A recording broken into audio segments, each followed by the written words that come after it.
30న ప్రారంభమైన చార్ధామ్ యాత్రలో ఇప్పటివరకు 5 హెలికాప్టర్ ప్రమాదాలు జరిగాయి.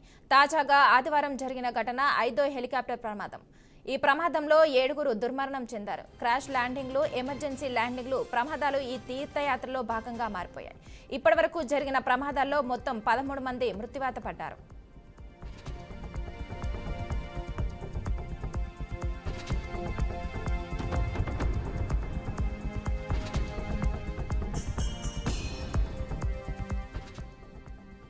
జూన్ 7న క్రిస్టల్ ఏవియేషన్ కంపెనీకి చెందిన మరో హెలికాప్టర్ బదాస్ నుంచి కేదార్నాథ్ వెళ్తుండగా హైవేపై క్రాష్ ల్యాండింగ్ అయింది.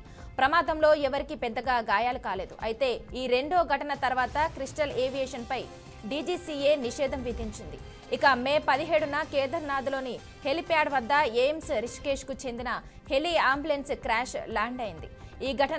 ఈ ఘటనలో ప్రయాణికులంతా సురక్షితంగానే ఉన్న హెలి అంబులెన్స్ వెనుక భాగం బాగా దెబ్బతింది.